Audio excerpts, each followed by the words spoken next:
Ողջույն, Բուն TV-ի եթերում դիլեմա հաղորդաշարն է եւ ես Արեգ Քոչինյանն եմ։ Այսօր մենք խոսելու ենք ապաշրջափակման թեմայով եւ իմ հյուրն է Ալբերտ Հայրապետյանը, Էկոնոմիկայի նախարարության տնտեսական հետազոտությունների վարչության պետ, Հայաստանի պետական տնտեսագիտական համալսարանի դոցենտ։ Բարև ձեզ, պարոն Հայրապետյան։ Բարև ձեզ, պարոն Քոչինյան։ Շնորհակալ եմ հրավեր ընդունելու եւ մեզ այսօրվա հաղորդմանը միանալու համար։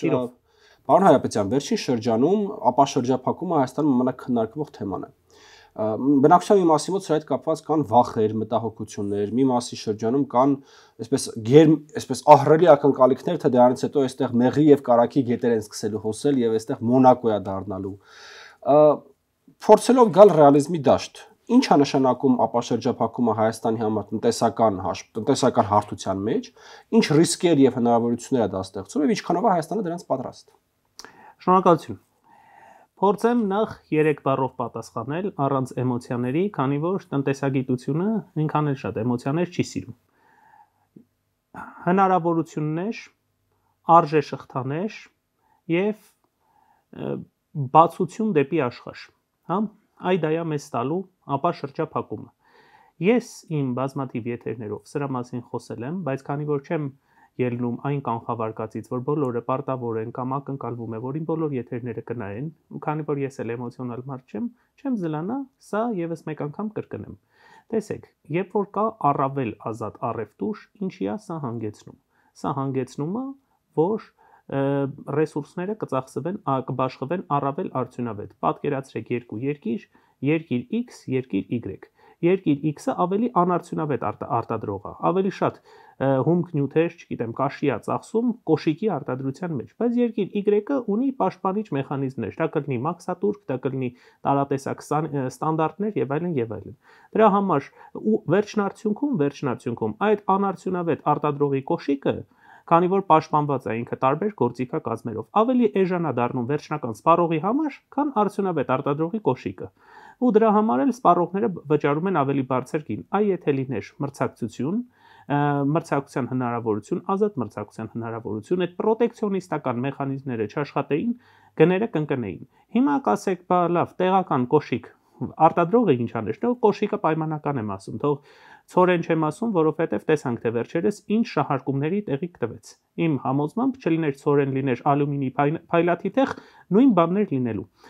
Ինչով պետք է զբաղվեն ներքին արտադրողները, տեսեք, բերեմ մի հատ sense բարձակույն օրինակ, պատկերացրեք, մենք երկուսս է թարգմանիչ ենք։ Դուք անգլերեն գիտեք ինձնից 5 անգամ լավ, ֆրանսերեն 10 անգամ լավ, գերմաներենն 20 անգամ լավ։ Դուք ունեք երկու ճանապարհ։ Առաջին կենտրոնանալ 3 լեզուների վրա, վերցնել թարգմանություններ բոլոր 3 լեզուներով, դրա արդյունքում ինչ կլինի։ Դրա արդյունքում ես իհարկե շուկայից դուրս կմնամ, գումար չեմ աշխատի, բայց կընկնի ձեր արտադրողականությունը, սա ինչ է նշանակում։ Ամեն այտենց buzzword անգլերեն ասած ես բացատրելու եմ, որ ոչ մի անհասկանալի բան չմնա։ Դա նշանակում է մի ժամվա մեջ ձեր թարգմանված էջերի քանակը, որովհետև դուք ինքներդ ձեր համեմատ գերմաներեն ավելի լավ գիտեք, քան թե անգլերեն։ Անգլերենի ժամանակ 2 անգամ ավել բառարանից կօգտվեք կամ գուցե ChatGPT-ից, գուցե գոլեգաներից եւ այլն եւ այլն։ Եվ ավելի քիչ էջեր կթարգմանեք, ու ավելի քիչ գումար կունենաք, քան եթե մենակ դուք գերմաներենի վրա կենտրոնանաք, ինձ էլ թողնեք շուկան։ Հիմա երկրորդ էֆեկտն էլ կա։ Այսինքն բացի նրանից, որ դուք հնարավոր առավելագույնի կհասցնեք մի ժամում ձեր եկամուտը, ու ես էլ կլինեմ շուկայում, իմ շուկայում լինելը ձեր համար պետք է։ Ինչու՞, որովհետև պատկերացրեք, դուք նաև կողքի ծաղկի բիզնես ունեք։ Կա երկու տարբերակ, ես թարգմանության պատվեր չեմ ստանում, չեմ կարող գնել ձեր ծաղիկները։ Եվ ես թարգմանության պատվեր ստանում եմ, գոնե իմ անգլերենը քիչ թե շատ գիտեմ, իհարկե բացարձակ առումով դուք ավելի լավ գիտեք, հարաբերական առումով հենց Ռիկարդոյի տեսության իմաստն էլ դա է, հարաբերական առավելությունների տեսություն։ Ես ավելի լավ գիտեմ, ստանում եմ որոշակի պատվերներ, գնում եմ նաև ծաղիկները անձի մակարդակում, սա մի քիչ գուցե տարօրինակ է հնչում, բայց երկրները, որ ունեն բազմաթիվ ինդուստրիաներ, սկսած ցորենից այդքան շահարկված, վերջացրած ալյումինի փայլաթիթեղ, սա արդեն քիչ թե շատ դրամաբանական է հնչում։ Երրորդը ներմուծման փոխարինման մասին եկեք մենք խոսենք։ Այսօր Այդ թվերը ինձ մոտ են, ես քանի որ դուք իմ բոլոր պաշտոնները նշեցիք, ես սխալվելու իրավունք չունեմ։ Հիմա ինչ ասեմ, ընկալվելու է որպես պետության դիրքորոշում ու երևի թե դա տրամաբանական է։ Տեսեք, մենք չմշակված ինչ ապրանքներ ենք, որ մենք ամենաշատն ենք ստանում ու կախվածություն ունենք Ռուսաստանի Դաշնությունից։ Չմշակված ապրանքները սկսա։ Չէ, չմշակված չէ։ Ինչ ապրանքներ ենք ստանում։ Ընդհանրապես, ինչ ապրանքներ ենք ստանում։ Օրինակ ցորեն 99.8%-ով գալիս է Ռուսաստանի Դաշնությունից։ Չմշակված հենց ալյումինը նկատի ունեի։ Ալյումին չմշակված, ապրանքային քառանի շկոդը այդպես է կոչվում է 7601-ը։ 99.6%-ով ենք մենք ստանում Ռուսաստանի Դաշնությունից, բայց ինչն է այստեղ հետաքրքրական, որ տոննայի համար նույն ալյումինի մասին, որ այսքան խոսեցի, Ռուսաստանի Դաշնությունում արժի $2252, միջինում Ղազախստանը, որ էլի խոշոր արտահանողներից է, արժի $2249։ Մեր վարչությունը տնտեսական հետազոտությունների ամեն տարի անում է մի ապրանքի արժեշղթայի վերլուծություն։ Նախորդ տարիներին արել էր կոնկրետ ալյումինը եւ տեսել էինք, որ մենք ունենք այստեղ հսկայական չօգտագործված ներուժ Հայաստանի Հանրապետությունը, քանի որ ալյումինը եւ իրենից պատրաստված ապրանքները աշխարհում 20 ամենաշատ ներմուծվող եւ ամենաշատ արտահանվող ապրանքների մեջ են մտնում ու մենք այդ պոտենցիալը ունենք, սովետական տարիներին էլ ունեցել ենք 50-ականներին արդեն գործարանը, որ Քանաքեր Զեյթուն համայնքում էր գտնվում, իր առաջին արտադրանքներն է արդեն սկսել թողարկել։ Այսինքն, այստեղ ինչ եմ ուզում ես ասել, եթե մենք հումքը ավելի էժան սկսեցինք ներմուծել տարբեր երկրներից, դա կլինի նույն Ղազախստանը, դա կլինի նույն հարևան երկիրը, դա կլինի Ուզբեկիստանը, մեր ինքնարժեքը ապրանքի նվազում է ու այն ապրանքների գծով, որ մենք չունեինք համեմատական առավելություն, պայմանական ասած, այն գերմաներենը, որ ես չգիտեի, հիմա արդեն սկսում եմ ավելի լավ իմանալ։ Ու արդեն այդտեղ ես ստանում եմ համեմատական առավելություն, մենք Հայաստանը ստանում է համեմատական առավելություն ու սկսելու է արդեն հենց այդ ապրանքների վրա կենտրոնանալ ու ավելացնել իր արտադրությունը, ել չասեմ ու արտահանումը։ Իսկ արտահանումը արտարժույթի կարևորագույն աղբյուրներից մեկն է ներդրումների, տուրիզմի, պետական ու մասնավոր ոլորտի պարտքի, պետական ու մասնավոր ոլորտի գրանտերի եւ այլնի հետ միասին։ Հիմնականը ինձ թվում է ասեցի։ Սա արտարժույթի կարևորագույն աղբյուր է։ Ել չասեմ, որ տրանզիտ երկիր, որ մենք դարձանք, այդ hub and spoke անգլերեն ասած, այդ hub and spoke-ի մեջի hub-ը, որ մենք դարձանք, սա իր հերթին էլի լրացիչ եկամուտներ է բերելու, որովհետև մեր, եթե կանոնով դնենք գծենք, 80 քանի տոկոսը մեր սահմանների փակ է, վերևն է բաց, որը կարճ է, եւ չունենք մինչև վերևի վերև հաղորդակցություն երկաթուղային, դեպի Իրան մենք երկաթուղի մասին մենակ խոսում ենք, իսկ հետազոտությունները ցույց են տալիս, որ երկաթուղով ապրանքների արտահանման պարագայում տրանսպորտային ծախսերը անգամներով ավելի էժան են, քան այն չարչերկված լարսով, որ մենք տանում ենք հայերեն ուղղակի չգիտեմ, ֆուրերով, չգիտեմ ոնց են ասում դրանց, բեռնատարներով, անգլերենում trucks, lorries։ Ինչևէ, երևի ես շատ խոսեցի։ Չէ։ Մի էսպիսի մտահոգություն եմ ուզում բարձրացնել, որը ես շատ հաճախ եմ լսում, երբ որ այս թեման քննարկվում է, խոսքը գնում է եւ հայ-թուրքական սահմանի բացման եւ հայ-ադրբեջանական սահմանի բացման մասին, որ այ կգան թուրքական լոլիկը կլցվի Հայաստան, չգիտեմ, ադրբեջանական խաղողը կլցվի Հայաստան, մեր տեղական արտադրողներին կոչնչացնեն եւ մեր տնտեսությունը կգրավեն։ Շատ հետաքրքիր բան են ասում, բայց տեսեք, աշխարհում փակ սահմանները, դրանք բացառություն են, որը ապացուցում է օրինաչափությունը։ Եթե հակառակ տրամաբանությամբ գնանք, UCC Վրաստան եւ հարավի սահմանները փակենք, լոլիկ արտադրողը դրանից իրեն ավելի երջանիկ է զգալու, թե երջանիկ չի զգալու։ Մենք մոռանում ենք, որ երկու հանգամանք, առաջին Թուրքիայի մեծության հարևան, մենք արդեն իսկ ունենք, ում հետ սահմանները բաց են, երկրորդ իրենք մաքսային միության անդամ են, երբ որ ասում ենք Եվրոպական միության մաքսային միություն, մենք հասկանում ենք G27 գումարած Թուրքիա։ Եվ մենք էլ ենք մաքսային միության անդամ, այսինքն եւ մենք եւ իրենք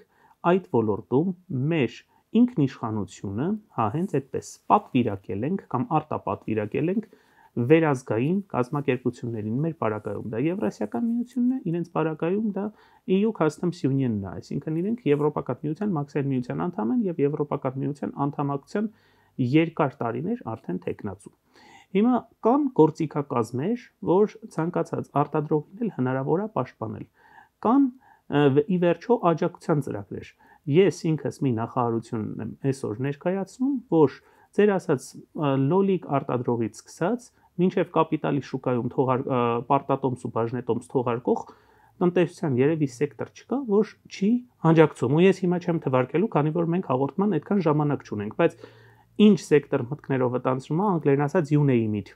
Մեղվաբույծ կլինի, չգիտեմ, ինվեստոր կլինի, որը մեծ ինվեստիցիա է անում ու պետքա իրան ենթակառուցվածքներ, այնպիսի ծրագիր ունեն, ենթակառուցվածքներ ներդրումների դիմաց։ Բարդ ապրանք արտադրող կլինի, բարդ ապրանքն էլ դա մեր ֆանտազիան չի, մեր ձևակերպումը չի, Հարվարդի մեթոդաբանություն կա։ Բարդ ապրանք արտադրող կլինի եւ այլն։ Այդ աջակցության ծրագրերն ունենք, ու մենք այդ աջակցության ծրագրերով մի հատ մեծ շղթա ենք փակում, այսինքն ուզում է մարդը արտադրողականությունը ավելացնել։ Ասում ենք գնա լիզինգով սարքավորումը բեր, մենք այդ լիզինգի տոկոսները կտանք։ Դրանից հետո ուզում է արտահանել Եվրոպական միություն։ Ասում ենք լավ, տարիներ առաջ դու այդ ինչ առավելություն ունեիր։ Դե տարիներ առաջ ասում է Հայաստանը պաշտոնապես ավելի աղքատ երկիր էր, ես երբ որ գնում էի Եվրոպական միություն արտահանում էի, այդ GSP+-ի մաքսատուրքերը իմ համար չէին գործում։ Հետո մեր GNI-ը բարձրացավ, այդ հայերեն ոնց էին ասում, համախառն ազգային եկամուտ, որ World Bank-ն է հաշվում, հա։ Ասեցին, որ չէ, պետքա դու մաքսատուրք վճարես։ Մենք այդ մաքսատուրքը փոխհատուցում ենք ու սերտիֆիկատների խնդիր կա, արդեն սերտիֆիկատների աջակցության ծրագիր ունենք, այսինքն այս աջակցություններով մենք աշխատուժ ուզում մշակող արդյունաբերության մեջ նոր աշխատողների ներգրավման ծրագիր ունենք եւ այլն, այսինքն այստեղ աջակցություններն էլ մեր մեկը մեկին կապված է ու այս puzzle-ը հավաքվում է, հա, մենք հենց այդ տրամաբանությամբ ենք գծել։ Բայց մի շատ հետաքրքիր վիճակագրության վրա եմ ուզում ձեր ուշադրությունը հրավիրել, որտեղ ինձ կօգնի իմ հեռախոսը, քանի որ ելի խոսքը թվերի մասին է։ Ինչքան է էկոնոմիկայի նախարարության բյուջեն։ 2025 թվականի տարեկան ճշգրտված բյուջեն մեր 79 միլիարդ է, կամ ընդհանուր պետական բյուջեի 2.28%-ը։ Բյուջեն ինչ է։ Ամբողջ երկրի համարենք հնայի մոտավորապես, շատ մոտավորապես եմ ասում, 1/4 մասն է, որ պետությունը վերցնում է վերաբաշխման մեխանիզմներով ինքը բաշխում է։ Հիմա տեսեք, եթե ընդհանուր բյուջեի մեջ է մեր աջակցության մասնաբաժինը 2.28%, էլ դրա մեջ էլ չասեմ, որ կամ ինչի չասեմ, ասեմ, որ 79 միլիարդի մեջ մոտ 2.5 միլիարդ էլ մեր պահպանման ծախսերն են։ Այս մնացած գումարով արդյոք սա բավական է, որ մենք կարողանանք էական մասշտաբային ծրագրեր իրականացնենք մեր տնտեսության մեջ։ Մենք ինչ էլ անենք ու որ մեզ ասեն, ու որ շատ հետաքրքրասեր լրագրողները, ընդդիմադիր լրագրողները, ձեր ասած էմոցիոնալ մարդիկ, վախեր ունեցող մարդիկ ասեն, բա ինչի այսքանը արեցիք, այսպես չի լինում, այնպես չի լինում, գալու ենք մի իրականության, որ մեր վերահսկողության դաշտից դուրս է, որ մեր երկու սահմանները փակ են ու մեր կառավարման տիրույթից դուրս է այդ ամեն ինչը, մեր երկու ամենաերկար սահմանները փակ են։ Դրա համար այն ինչը այս պահին մեր կառավարման տիրույթից դուրս է, մենք ուզում ենք այդ խոչընդոտն էլ չլինի, որովհետև մեզ արդարացումներ պետք չեն, մեզ պետք չեն ամեն անգամ մենք այդ նույն նախադասությունը ասենք, ու սա կարծում եմ, որ մեր պետության դիրքորոշումն է, այ լավ չի, որովհետև փակա, լավ չի, որովհետև փակա, չէ, այ երբ որ բաց լինի այդ ժամանակ արդեն մենք կտեսնենք, թե մեր այս ծրագրերը ինչքանով են արդյունավետ, որովհետև այն վիճակը, որ մենք հիմա ենք գտնվում, սա նորմալ չի, աշխարհում չկան գրեթե չկան փակ սահմաններ կամ այնպիսի վիճակում պետություններ, ինչպիսին մենք ենք գտնվում։ Իսկ ես կարող եմ հակառակ սպեկուլյացիան անել ու ասել, որ ենթադրենք պայմանական լատինամերիկյան որևէ երկրում, եթե իրենց էկոնոմիկայի նախարարությունը կամ ինչպես որ կոչվում է, գուցե տնտեսական զարգացման նախարարություն, այն ծրագրերը, որ մենք ենք անում, դրանց կեսը աներ, 30% սահաներ, Լատինական Ամերիկայի այդ երկիրը հիմա ծաղկելու էր կամ Աֆրիկյան այդ երկիրը։ Մենք վարչությունով նայել ենք, թե այլ երկրներ ինչ ծրագրեր են անում, որ փորձենք միջազգային փորձը ուսումնասիրել։ Այն համոզմանն ենք եկել, այն եզրակացությանն ենք եկել, որ մեծ մասը իրանց կայքերում տեղադրված չի, իրանց աջակցության ծրագրերը իսկ մերը ամենայն մանրամասնությամբ A-ից մինչև F տեղադրված է։ ամենայն մանրամասնությամբ։ Երկրորդն էլ շատ քիչ էին այնպիսի աջակցության ծրագրերը, որ այդպիսի կամ համանման ծրագրեր մենք չենք իրականացնում։ Ի վերջո մենք այս սահմանների բացումից կստանանք նաև մասշտաբի էֆեկտ, որովհետև եթե մեծածավալ մենք էժան հումք ներմուծենք, ի վերջո մեր տնտեսության ամենամեծ խնդիրներից մեկը մենք կկարողանանք հասցեավորել արժե շղթաների փակում, որովհետև այսօր շատ բացատրեմ սա ինչա նշանակում, ոչ թե այդ բոքսիտ ասվածը մենք երկիրը կարտահանի, հա, սա կոնկրետ Հայաստանի մասին չի, այսինքն դա ալյումինի հումքն է, այլ այն ամենավերջնական փայլատի թեղը կամ այն ամենավերջնական տարան, վերջնական սպառման ապրանքը երկիրը կարտահանի ու այսինքն վերջնական ամենաշղթայի այն վերջին օղակի ապրանքը, իսկ ինչքան շղթայի վերջին օղակին ես մոտենում, այդքան ավելացված արժեքն է շատանում։ Պայմանական սա տարական են տնտեսագիտության առաջի մերկանտիլիստական տեսություններն էին դա անցնում, հենց գնացինք տնտեսագիտական համալսարան առաջի երկրորդ կուրսում մեզ ամեն ինչը սկսեցին բացատրել, այսինքն մասնագետի համար սա մի քիչ պրիմիտիվ է հնչում, դե վախերի տեսանկյունից չգիտեմ ինչ ասեմ։ Այդ վախերի թեման որպեսի փակենք, էլի, մի հատ էլ այսպիսի բան կա, որը էլի ես մեր հասարակության մեջ շատ հաճախ եմ լսում, ասում են հենց սահմանը բացենք, այ թուրքերը sense տրցակներով գումարները դրած սպասում են, դիպլոմատների մեջ դոլարները sense հավաքել սպասում, որ հենց սահմանը մենք բացենք, գալու են այստեղ ներդրումներ են անելու, մեր ամբողջ տնտեսությունը առնելու են, մեր տները առնելու են ու տենց։ Շատ անշնորհակալ բան կլինի որևէ այդ ամեն ինչը հաստատող կամ հերքող բան ասելը առաջին հերթին հետազոտողի համար ամոթ կլինի, քանի որ հենց մի բան ասեմ, կասեն իսկ դու հետազոտություն արել ես հետուկությամբ։ Օրինակ մենք այո հետազոտություն արել ենք եւ նախարարի հետ էլ միջազգային ժուրնալում ամսագրում տպել ենք, թե ինչ կլինի, եթե սահմանները բացեն, դրանց ազդեցությունը մանրամասն հենց այդ գրավիտացիոն մոդելներն ենք ուսումնասիրել, տարբեր ինդեքսներ ենք հաշվարկել, արտահանման նմանության հանգել ենք այն եզրակացության, որ մեր եւ Ադրբեջանի, մեր եւ Թուրքիայի արտահանման կառուցվածքը ավելի շատ տարբեր է, քան թե նման, այսինքն մենք միմյանց փոխ լրացնող տնտեսություններ ենք եւ այլն, բայց սպառողական էթնոցենտրիզմ օրինակ մենք չենք ուսումնասիրել, ես կդժվարանամ ասել, ենթադրենք, եթե այդ մարդկանց ապրանքները, հարևան երկրների ապրանքները երբ որ գան մեր շուկա, այդ սպառողական էթնոցենտրիզմի հարցը, սա միջդիսցիպլինար հետազոտություն է պահանջում ու երկար բայց այդ հարևան երկրի ապրանքները վաղուց գալիս են Հայաստան։ Հայաստանում այդ ապրանքները վաղուց գնում են եւ օգտագործում են։ Սա իմ մեկ էլի եւ երկրորդ օրինակ այս թեմա երբ որ ինձ միշտ ինչն է զարմացնում, իսկ ինչն է Թուրքիային խանգարում այսօր գալ Հայաստան եւ անել ներդրումներ։ Եթե իրանց մոտ այդպես նպատակ կա, գալ ամբողջ տենց երկիրը տնտեսությունը իրանցով անել, ինչն է իրանց խանգարում։ Չէ, ասի որ արևելյան հարևանի ապրանքները գալիս են, այսօր շատ եթե մարդ ուզենա, չի կարող խանութում, կարծում եմ, ազերչայի գնի։ Ես ուսումնասիրություն չեմ արել, սպառողական էթնոցենտրիզմի աստիճանը չգիտեմ, ասենք եթե խանութում դրված լինի, դա մնացած թեյերի հետ համարժեք կծախվի կամ նույն տնտեսագիտական տրամաբանությունը կգործի, գինը ցածր է, պահանջարկը բարձրանում է եւ այլն, չգիտեմ, անկեղծ եմ ասում, չգիտեմ, բայց մարդկանց մտահոգություններն էլ ինչ որտեղ կարելի է հասկանալ այն վերջին տարիների իրադարձությունների համատեքստում, չեմ ուզում փակագծերը բացել, դրա կարիքը չկա, բոլորը դա գիտեն, ավելացված արժեք չի ունենա, բայց նորից եմ ասում, որ պետությունը ի վերջո ինչ է, դա պետությունը նաև նշանակում է կարգավորում, այսինքն կան բազմաթիվ վերահսկող կարգավորող ինստիտուտներ, օրինակ ֆինանսական շուկայում կա մի հատ ռեգուլյատոր, որը ֆինանսական կազմակերպություններին լիցենզավորում է, այսինքն կարող է նաև չլիցենզավորել, կարգավորում է, այսինքն նորմատիվներ է սահմանում, ենթադրենք կապիտալի համարժեքությունը,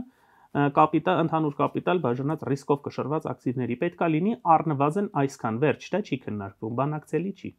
եւ վերահսկումը, այ գնում է հերթով, ստուգում է, տեսնում է հենց նույն իմ նշած նորմատիվը կատարվել է թե չի կատարվել։ Մյուս ոլորտներում այդքան ծորենը նշվեց։ Մենք ունենք ի վերջո սննդամթերքի վտանգության համար պատասխանատու պատկան մարմին։ Ի վերջո ունենք մաքսային մարմին եւ այլն, բոլորը չեմ ուզում թվարկել, բայց ներդրումների հետ կապված էլի կան կարգավորող օրենսդրություն, չեն կարող գալ եւ իրենց ուզած խոսքը մենակ հարևան երկրի մասին չի։ Հիմա ասենք ես եմ ուզում մի հատ հակադարձ տալ, ասենք Նիկարագուայից մեկը եկավ, ասեց 500 միլիոն եմ տալիս հրապարակի կլորի մեջտեղը ուզում եմ մի հատ շենք սարքեմ։ Թույլ կտանք, թե թույլ չենք տա։ Կարելի է չէ ասել, որ բա մարդա, եկել է, արտարժույթ է բերել, տնտեսություն կզարգանա, բա հավասարակշռված շահը ուր մնաց, հավասարակշռված մոտեցումը ուր մնաց։ Այնպես որ մարդկանց մտահոգությունները, որոնք այդքան շատ ինֆորմացիայի չեն տիրապետում, ամեն օր այս թեմայի մեջ չեն, իրենց առօրյա կյանքով են ապրում, հետազոտություններ չեն անում ու չեն էլ ուզում անեն ու դա միանգամայն նորմալ է, չի էլ ակնկալվում, որ պետք է անեն։ Այս մեդիա տերորի պայմաններում, մանավանդ որ ամեն լավ բառ փորձում են ծանակել, նշավակել, լրագրողի նպատակը ոչ թե հանրությանը ճիշտ գրագետ տեղեկատվություն մատուցելն է, այլ ինչ որ մեկին վատ դրության մեջ դնելն է, որ հետո ասի, բա լավ արեցի, տեսակ ինչ արեցի, ազգային ժողովի միջանցքում եւ այլն, չնայած ես չեմ կարծում, որ ին որևէ գործընկերոջ հաջողվել է, ես այդպիսի վիճակի մեջ դնել կարող են, բայց այդպիսի ընկալումներ առաջացնել, հա, այդպիսի ընկալումներ կարող են առաջացնել, ու այս ամեն ինչի պայմաններում միանգամայն նորմալ է, որ այդպիսի սոցիալական կոնստրուկտներ են առաջանում, հա, բայց մյուս կողմից մարդիկ, որոնք այս ամեն ինչը հետազոտում են, մարդիկ, որոնք հավատում են թվերին եւ փաստերին, այլ երկրների օրինակներն են ուսումնասիրում, այլ երկրների նախադեպերն են ուսումնասիրում, տեսնում են, որ մտահոգությունները ինչ որ մեղմ ասած չափազանցված են եւ այն ինչը որ կան, օրինակ ռիսկեր կան, օպորտունիստական վարքագծի ռիսկեր կան եւ այլն, դա հնարավոր է կառավարել։ Ի վերջո վատ կլինի, որ ներդրումներ բերեն։ Այսօր աշխարհում ամենազարգացած արժեթղթերի շուկաներից մեկն է մեր շուկան, իհարկե ոչ։ Եթե լիներ, ինչի պետք է մենք թողարկման ու վարկանիշավորման ծրագիր ունենայինք, որ մի հատ բաժնետոմս թողարկողին իր բոլոր փաստացի ծախսերը ֆինանսավորեինք, մի հատ պարտատոմս թողարկողին ասեինք, բառը հիմա հստակ ասեմ, սուբսիդիա ենք տալիս, չնայած այդպես չի գրված որոշման մեջ, բայց թողարկման ծավալի այսքան տոկոսի չափով տալիս ենք։ Մի հատ էլ ասեինք, գնա, եթե վարկանիշավորվես, Moody's-ից, Fitch-ից, Standard & Poor's-ից, փողի կեսը կամ եթե մի հատ էլ հետը պարտատոմս ես թողարկում 80%-ը տայինք, այդքան զարգացած է մեր կապիտալի շուկան։ Սնկի պես աճել են մեր բաց բաժնետիրական ընկերությունները, թե հերթ են կանգնել, որ IPO անցնեն, այսինքն դառնան բաց բաժնետիրական ընկերություն, արժեթուղթ թողարկեն։ Չէ, այսինքն մեր շուկայի փոքրությունն է, չէ, ամենահիմնական պատճառը ու մեր այս փակ լինելը, որը մեր մեղքը չի, այսինքն մեր վրա են փակել այդ սահմանները։ Դա է, չէ, հիմնական պատճառը, որ մեղվաբուծությունից մինչև կապիտալի շուկա բոլորին աջակցում ես, այո, արդյունքները տեսանելի են, այո, արտադրողականությունը աճել է, արդեն հասել է 13 մարտ ժամ արտադրողականությունը, մենք անշեղորեն այդտեղ ունենք աճ։ Բայց ոնց ինչ ա եղել մի քանի տարի առաջ, այսինքն այդ թվերը մոտավորապես մի քանի տարեց-տարի շատ ցածր ա եղել ու համարյա 0.քանի$-ից ենք մենք 2000-ականներին սկսել արտադրողականությունը մարտ ժամ։ Հիմա ես տենց չեմ հիշում, բայց թռիչքաձև աճ ենք ունեցել, բարդ ապրանքների ինդեքսով ենք մենք աճ ունեցել, Global Innovation Index-ով ենք աճ ունեցել, բա կներեք, եթե պետությունը չաշխատեր։ Դա էլ հո այդ ինդեքսները մեր կառավարությունը չի, այսինքն տալիս, որ ասեն, դե հա, իրանք գնահատեցին, չգիտեմ, X գործակալությունը նստեց, Y-ին գնահատեց, որ նրա պրեմիան էլ հետը բարձրանա։ Չէ, դրանք միջազգային կազմակերպություններ են, որոնք ավելորդ ասել գործում են Հայաստանի կառավարությունից անկախ։ Այսինքն, այստեղ մենք որևէ դերակատարում այդ մարդկանց վրա չունենք, այսինքն այդ մարդիկ, ես չեմ ասում, իրենք սուրբ են, օբյեկտիվության, չգիտեմ, տիպարներ են, չէ, ես իրենց աշխատանքին էլ շատ ծանոթ չեմ, այնտեղ երբեք չեմ աշխատել, բայց եթե մի ինդեքսավորող ասում է Հայաստանը այսինչ գծով գնում է անշեղորեն առաջ, հետո երկրորդն է ասում, հետո երրորդն է ասում, նրանք էլ իրար հետ կապ չունեն, մի դեպ ասեմ, տարբեր երկրներում են շատ հաճախ գտնվում, գուցե իրար չեն էլ ճանաչում։ Այստեղից մենք ինչ հետևություններ անենք, բայց կա, չէ, ի վերջո տնտեսությունը զարգացնելու պոտենցիալ։ Այսինքն սենց մի օրինակ եմ ուզում բերել, քանի որ պատկերավոր օրինակները արդեն շատ բերեցի։ Պատկերացրեք, ուսանողն է դասին հատկացնում է ընդամենը մի ժամ։ Մնացած ժամանակ այլ բանով է զբաղված, ենթադրենք աշխատում է։ Ու երբ որ ցածր գնահատական է ստանում, ասում են այդ մի ժամվա մեջ 3 անգամ ավել հեռախոսից օգտվեց, չգիտեմ, հեռախոսով խոսեց, Facebook-ը թերթեց, այ դա էր պատճառը։ Չէ, դա չէր պատճառը, պատճառն էր, որ բավարար ժամանակ չի հատկացնում։ Հիմա անverջ կարելի է ասել, օրինակ, մեր լիզինգի ծրագիրը ինչքանով է լավը։ Լավացման տեղ ունի, գուցե։ ավելի նպատակային թիրախավորման տեղ ունի, գուցե հարկային քաղաքականությունը բարելավման տեղ ունի, գուցե պետական պարտքի արդյունավետությունը բարձրացման խնդիր ունի, գուցե, բայց չէ, դրանք հենց այդ մի ժամվա մեջի այդ հեռախոսին նայելն է, կամ չգիտեմ ինչն է, մեծագույն խնդիրների խնդիրը։ Հենց գալիս են արդեն էկզոգեն խնդիրներին են բախում, այսինքն արտաքին դաշտ է տեղափոխվում այդ խնդիրները, հա, արտաքին դաշտում է գտնվում այդ խնդիրները։ Ու հիմա այդ խնդիրներն է փորձ արվում հասցեագրվել արդեն իսկ մեր աչքի առաջ առաջացող խաղաղության համատեքստում, հա։ Մի այսպիսի հարց, օրինակ շատ հաճախ երբ մենք խոսում ենք մեր արտաքին կախվածություններից, օրինակ Ռուսաստանից, ինչպես դուք նշեցիք, հա, ցորեն, ալյումին, դրանք հսկայական տոկոսային կախվածություններ են։ Արևածաղկի ձետ, բամբակի ձետ 98.6%-ը այնտեղից է գալիս։ Ինչքան գիտեմ, մենք հավի թռչնամիս,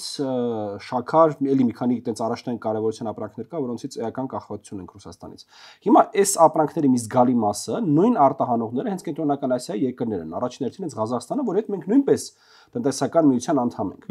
Բայց տարիներ շարունակ այս ուղղությամբ առանձնապես շարժ չի եղել, պարզ պատճառով, որ ենթակառուցվածքային լուծումներ չկային։ Այսինքն Ղազախստանից ապրանք բերել է այստեղ Ռուսաստանի տարածքով եւ հետո Վրաստանի տարածքով ավտոմոբիլով այնքան թանկ էր նստում, որ դա ուղղակի տնտեսապես անիմաստ էր դառնում։ Հիմա փոփոխություններ են տեղի ունենում, ճիշտ է։ Դե ձեր նշածը ես կարող եմ թվերով փաստել, տեսեք, շատ փոքր է այն ապրանքների թիվը, ինչ մենք մեր մաքսային միության գործընկեր դեպի Ղազախստան արտահանում ենք։ Օրինակ, պղինձը, պղնձի հանքաքաշ մոտավորապես $40 միլիոն, բայց դրանից հետո արդեն գալիս են շատ ավելի ցածր արժեք ունեցող ապրանքներ ընդհանուր, հա, որ ավելի քիչ դոլար են բերել մեր տնտեսությանը, որ թվերով արդեն նույնիսկ նպատակահարմարել չէ նշելը, բայց մենք ունենք ապրանքներ, որտեղ ունենք կոնկրետ համեմատական առավելություն ու Ղազախստանում էլ սպառվում է։ Օրինակ սիգարետ, օրինակ նույն կոնյակ, ռոմ, ջին, օղի, լիկյոր, սա մի ապրանքային կոդի տակ է, որ էլի արտահանվել է դեպի Ղազախստան։ Եվ այո, մենք ունենք պոտենցիալ ու կարևոր չի, թե առաջին խմբականակը ցորեն էր, թե մեկ այլ ապրանք էր, որ այդքան շահարկումների տեղ տվեց։ Այո, կարևորը այն է, որ ճանապարհը սկսեց աշխատել, չնայած եթե չլիներ ցորեն, ես նորից եմ ասում, լիներ ալյումինի փայլատիթեղ, այսօր մեր փորձագիտական լրագրողական դաշտը դրա մասնագետներ դառնալու։ Միանգամից բոլորը ցորենի կարգերի, դասերի, ծննդյան վկայականների ամեն ինչի մասին սկսեցին խոսել։ Կարևորը այո, որ մենք ունենք այլընտրանք։ Մենք ոչ թե կախված ենք մեկ պարանից, այլ բազմաթիվ պարաններից, ու մեր նպատակը չի, կներեք, դեպի Ռուսաստան կրճատել, Ռուսաստանից ներմուծումը կամ դեպի Ռուսաստան արտահանումը եւ դա փոխարինել երրորդ երկրով։ Մեր նպատակը եւ դեպի Ռուսաստան շատացնելն է, եւ դեպի Ղազախստան շատացնելն է, եւ դեպի լատինամերիկյան երկրներ շատացնելն է, բայց եթե մենք փակենք, ինչ ծրագիր էլ որ անենք, եթե մեր վրա դուռը փակված է, դրա արդյունավետությունը կլինի զգալիորեն նվազ։ Ինչ էլ որ մենք անենք, սերտիֆիկատից մինչև մաքսատուրքի փոխհատուցում, մինչև արտադրողականության ավելացում, ասում եմ արտադրողականությունը ավելացել է, հասել է մինչև 10 քանի $, դա ինքն իրան էական աճը չի լինում, պարզա որ նոր տեխնոլոգիաներ, նոր սարքավորումներ են եկել, ինչի են եկել, որովհետև պետությունը այդ բիզնեսի մեջքին կանգնել է, կներեք, էլի, լիզինգի սաղ տոկոսներ տվել է, բայց ինչ էլ անենք, եթե չլինի այդ հիմնական խնդիրների խնդիրը, անընդհատ Էլի կգտնվեն ոլորտներ, որոնք ավելի դանդաղ կաճեն ընդհանուրի մեջ, այս պահին ամեն ինչ պետք է անենք որպես պետություն, որ խաղաղությունը ամրանա, զարգանա ու մենք ունենանք նոր հնարավորություններ, նոր դռներ ու պատուհաններ մեր համար բացված։ Երբ որ այս թեմայով խոսակցությունը գնում է, ես ինձ համար դուրս եմ բերել մի հատ կարևորագույն ցուցիչ այդ խաղաղության անշրջելիության եւ կառուցման, դա ենթակառուցվածքային կապվածությունն է եւ փոխկախվածություններն են տարածաշրջանում պետությունների։ Եվ պետք է նշենք, որ թեպետ այս թեմայով Հայաստանը ինքն իր համար մի աննախադեպ բան էր արել, այդ հրապարակել այդ խաղաղության խաչմերուկ նախագիծը, բայց պետք է նաեւ նշեմ, որ իմ կարծիքով նախագծից անդին շատ անելիք կա, որը այս պայծությամբ դանդաղում է։ Օրինակի համար երասխ Սարդարակ հատվածում, Հայաստանի հատվածում հնարավոր է եւ պետք է անել շինարարություն։ Գյումրի-Կարս ճանապարհին Հայաստանի հատվածում հնարավոր է եւ պետք է անել շինարարություն։ Հրազդան-Սևան եւ Հրազդան-Ղազախ հատվածում Հայաստանի տարածքում հնարավոր է եւ պետք է անել շինարարություն։ Այսինքն թղթի վրա ոնց որ մենք նախագծերը հրապարակել ենք, բայց մեր հարևանները, լինի դա Թուրքիան թե Ադրբեջանը, ի տարբերություն մեզ, ոչ թե թղթի վրա են անում այդ հրապարակները, իրենք կառուցում են։ Թուրքերը սկսել են կառուցել Կարս, Դիլիջու, Նախիջևան, ուրեմն այդ բանը, երկաթգիծը, ադրբեջանցիները կառուցում են Արաքսի հովտով դեպի Հայաստանի արևելյան սահման եկող, ուրեմն երկաթգիծը։ Հիմա սրանք բոլորը ենթակառուցվածքային կարևորագույն նախագծեր, որոնք մեր հարևանները սկսել են շինարարությունը։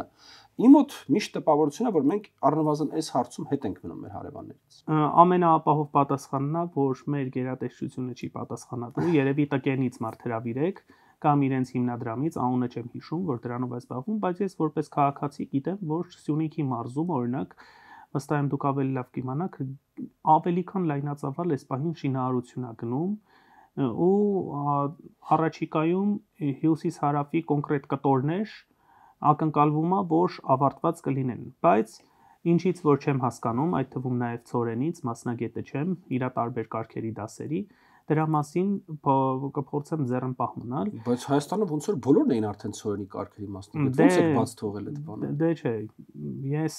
ակադեմիական կրթություն այդ ոլորտում չեմ ստացել, սննդամթերքի անվտանգության մասնագետ չեմ։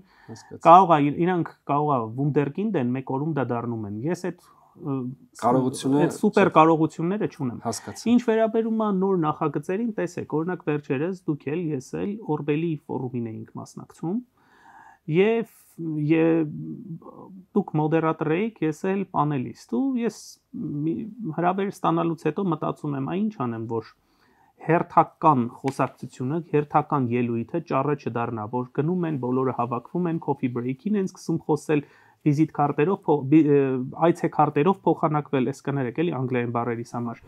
Հետո ասեն ուրախ էինք հանդիպել, հետո ֆորումը վերջացավ, գնացինք տուն։ Ու երկար մտածելուց հետո ինչի եմ հանգել ես։ Ես առաջարկում եմ, որ ստեղծվի մի հիմնադրամ, դա կարող է լինել հայ-ադրբեջանական, դա կարող է լինել հարավ-կովկասյան, այսինքն 3 երկրների, այսինքն ձևաչափը կարող է քննարկման առարկա դառնալ, որը կթողարկի պարտատոմսեր։ Եթե կան կանաչ պարտատոմսեր, աշխարհում դա կան, դա շատ լայն տարածված պրակտիկա է, կանաչ պարտատոմս ինչ է նշանակում։ Պարտատոմս, որի ներգրավված գումարը ծախսվում է կանաչ նախագծերի, օրինակ առավել էներգախնայող շենքերի շինարարության վրա։ Հա, ավելի բնությանը օգուտ տվող կամ գոնե չվնասող շենքերի կամ ենթակառուցվածքների կամ այլ նախագծերի շինարարության վրա։ Այս պարագայում Իմը այդ ֆոնդը կարող է թողարկել peace bonds, հա, խաղաղության պարտատոմսեր, որոնք արդեն կծախսվեն խաղաղությանը միտված եւ խաղաղությունը ամրապնդող նախագծերի վրա։ Եվ երկրորդը, ինչ որ առաջարկել եմ, մեր համար ad hoc թեկուզ ստեղծվի ինչ որ մի հատ խաղաղության ինդեքս, որը էլի ձևաչափը կարող է քննարկել, ով է մշակում, ինչպես է մշակվում, եւ այդ ինդեքսից կախված ոչ միայն պարտատոմսի տոկոսադրույքը կտատանվի, հա, այսինքն ինդեքսը ընկնում է, պարտատոմսը դառնում է ավելի ռիսկային նշանակում է ավելի բարձր տոկոսներ, որ մարդիկ գան այդտեղ ներդրում անեն, այլապես ինչի պետք է գան ներդրում անեն,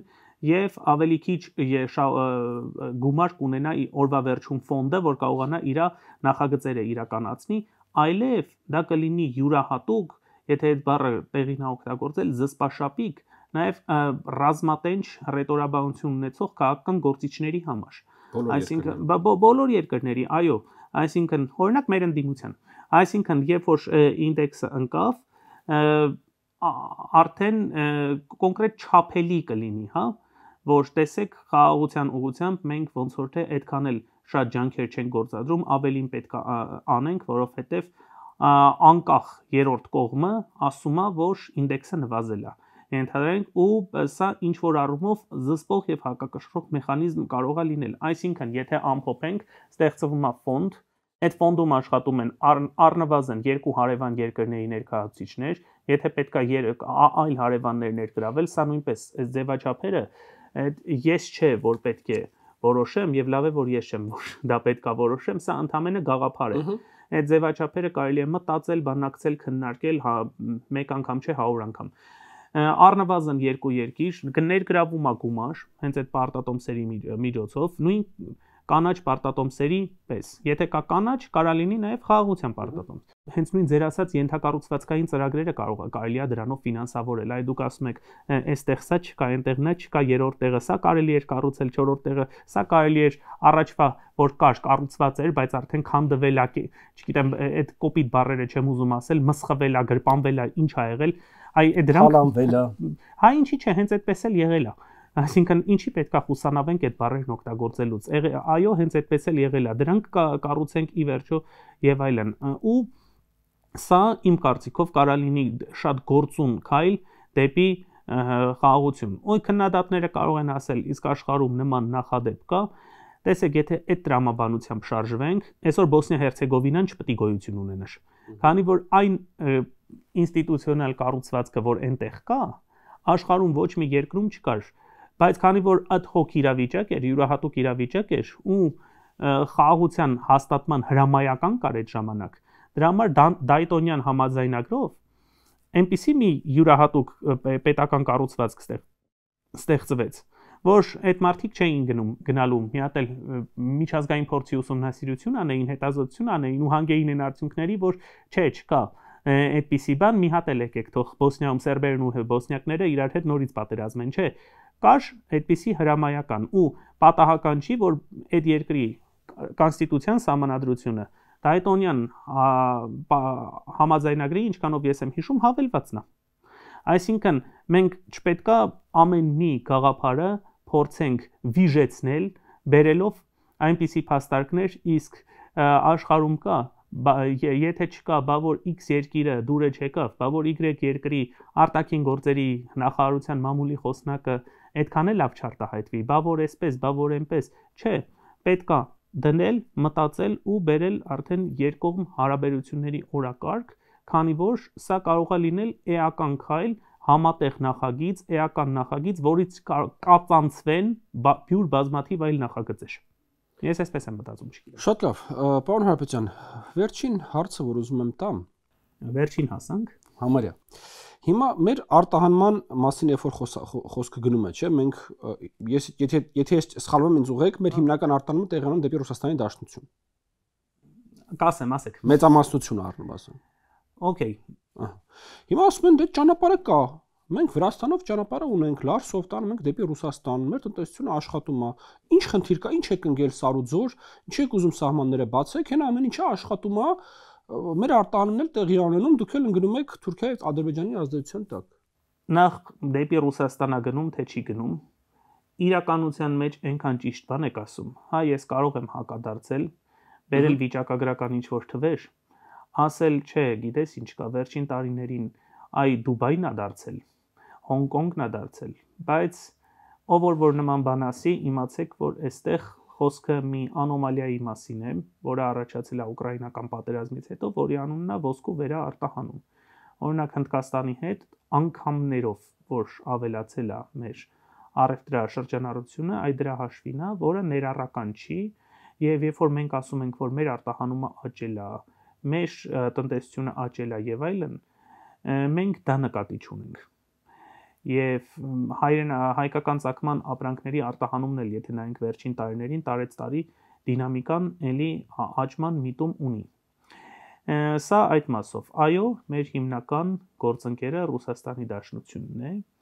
եւ այդ որ ասում ենք ոսկու վերաարտահանում, այդ ոսկին էլ այնտեղից է գալիս, որ մի հատ էլ վերաարտահանվում է։ Իսկ ինչ վերաբերում է մեր մնացած վերաարտահանումներին, օրինակ տեխնիկա, հա, հեռախոսային սարքավորումներ, կենցաղային տեխնիկա, դա էլ ասիական երկրներից գալիս է, էլի գնում է Ռուսաստանի Դաշնություն, այսինքն ավելի քան խոցելի է դրանով դառնում կամ դրանով կդառնար ցանկացած երկրի տնտեսություն, անունը Հայաստան չլիներ, մեկ այլ բան լիներ, մեկը միևնույնն է, այդ տնտեսությունը կլիներ էապես խոցելի, սա մեկ հանգամանք, երկրորդ հանգամանք։ Երբ դեռ մենք մեկ գիշերվա մեջ Եվրասիական տնտեսական միություն չէինք մտել, մեր հիմնական առևտրային գործընկերը ԵՄ 28-ն էր։ Այն ժամանակ դեռ Brexit չկար, 27 չէր, 28 էր։ Հետո արդեն որ կոնյունկտուրա փոխվեց, տարեցտարի Ռուսաստանը դարձավ ավելի մեծ առևտրային գործընկեր, քան ԵՄ 27-ը կամ 28-ը, ոնց ուզում եք ասեք, էականը դա չի։ Երրորդը ասում են դե հենա Ռուսաստանը կա, կարծում եմ մասնագետ լինել պետք չի իմանալու համար այն հիմնական խոչընդոտներին, որ մեր արտահանողները բախվում են ամեն անգամ, երբ օբյեկտիվ կամ սուբյեկտիվ պատճառներով, բնական կամ մարդածին պատճառներով փակվում է Լարսի այդ սահմանը կամ երկար ժամանակ այդ մարդիկ այնտեղ կանգնած են լինում կամ հենց Ռուսաստանի տարածքում ինչ որ մի հատ օրենք է փոխվում, որ մեր բեռնատարի վարորդը չի կարող այսքան ժամանակից ավել մնալ Ռուսաստանի Դաշնությունում, հետո այդ մարդիկ գալիս են մեր կառավարությունից ինչ որ լուծումներ են պահանջում։ Հա, սա էլ երրորդը։ Եվ ի վերջո, եթե այդ տրամաբանությամբ գնանք, եվրոպական երկրները ինչի պետքա ձգտեին միասնական շուկա ունենալ, բացել իրենց սահմանները, հենա ամեն մեկն էլ կարող էր ասել, դե ես այս մի երկրի հետ իմ արտահանումը, ներմուծումը շատ լավ էլ ստացվում է, կամ այդ տրամաբանությամբ, էլ ինչի միավորվեն, կամ այդ տրամաբանությամբ աշխարհում առևտրային ցանցեր չէին լինի։ Գուցե այդ մտածողությունն էր իշխում 2000-ականներին։ Դրա համար էլ ճեղքը զարգացվածության մակարդակների միջև կամ նույն ՀՆԱ-ի միջև եւ այլն պետական բյուջեի միջև, բյուջեների միջև, ռազմական ծախսերի միջև մեր եւ Ադրբեջանի հասավ այն մակարդակին, որտեղ 2018 թվականին հասել էր։ Ես չեմ պնդում, բայց նաեւ չեմ բացառում, որ հենա դե լավ Ռուսաստանը կա էլի, էլ մեզ ինչ ունեություն տանք, կներեք առօրյա խոսակցական ոճի անցնելու համար, այ գուցե հենց այդ մտածողությունն է դրա հիմքում եղել, որ հետո ունեցանք այն ինչ որ ունենք, առանց մանրամասնելու, քանի որ դրա կարիքն չկա։ Կամ սա ինչ մտածողություն է, էլի։ Այստեղ ես կներեք տրամաբանություն այդ մտածողության մեջ չեմ տեսնում։ Այսինքն մի երկրից կախված լինես, նրա ավելի թանկում ներմուծես, դառնաս ավելի պակաս մրցունակ, քան եթե այդ նույն երկրի հարևան երկրից կարող ես բերել այդ նույն հումքը ավելի էժան, վերջնական քո ինքնարժեքը դառնա ավելի էժան ու այն երկիր, որը քո համար փակ էր, քանի որ դու քո արտադրանքի ինքնարժեքը ավելի բարձր էր։ Իսկ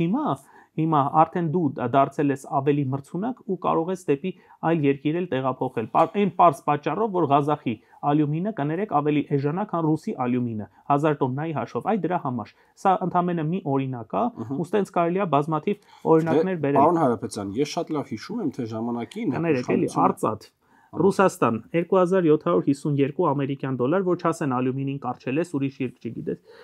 Ղազախստան 2249 դոլար։ Արևածաղկի բամբակի ձեթ 975 ամերիկյան դոլար տոննայի համար Ռուսաստանից։ Սա հիշեցնեմ, այն ապրանքն է, այս արևածաղկի բամբակի ձեթ, հեսա 15-12 կոդն է։ Այսքան բան մի մարդ չի կարող հիշի կամ ես չեմ կարող հիշեմ։ 98.6% Ռուսաստանից է գալիս։ Արևածաղկի բամբակի ձեթ 975 դոլար Ռուսաստանից, երրորդ անգամ եմ կրկնում։ Ղազախստանից 867 դոլար։ Այդ տարբերությունը տեսեք, էլի, 100 դոլարի տարբերություն է տալիս։ Թրջնի միս եւ մսամթերք։ Ստեղ էլ ավելի հետաքրքիր պատկեր է։ 2371 ամերիկյան դոլար տոննայի համար սա Ռուսաստանից արտահանման միջին գինն է։ Հա, միջինացված ցուցանիշներ են սրանք։ Հիմա կարող է մի գործարար, չգիտեմ, 10 դոլար ավել կամ պակաս տվել, խնդրում եմ չգնդակահարել։